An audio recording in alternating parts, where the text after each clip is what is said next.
প্রকৃতি পর্যায়ে নিয়ে কবির গান ও ছবির অপূর্ব রূপের মেলবন্ধন ঘটেছে বিশেষত বর্ষা ঋতুর গানে। এই গানটি বর্ষা ঋতুর প্রবল আগমনকে বর্ণনা করছে। এখানে প্রকৃতির নব অনুরাগিনী, এখানে প্রিয় সুখ ভাগিনী প্রকৃতির কথা বলা হয়েছে, যেখানে বধুরা শঙ্খ বাজিয়ে উলুধ্বনি দিয়ে বর্ষাকে বরণ করছে।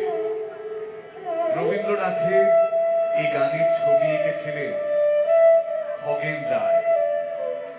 বিচিত্রার এই গানের চিত্রায়ন হয়েছিল 1340 সালে।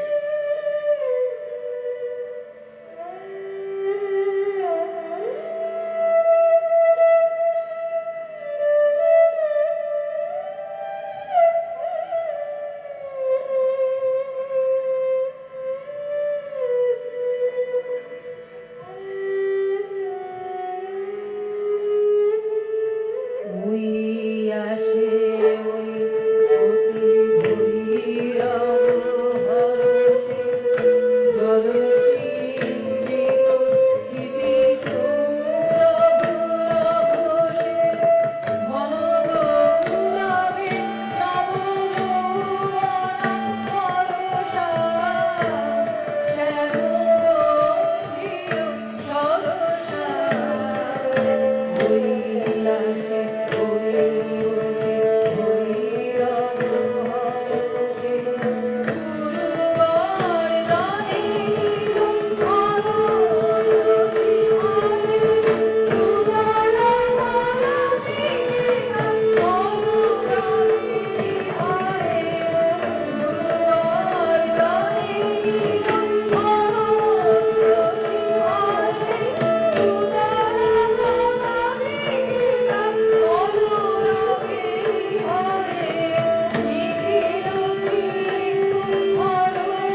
দেব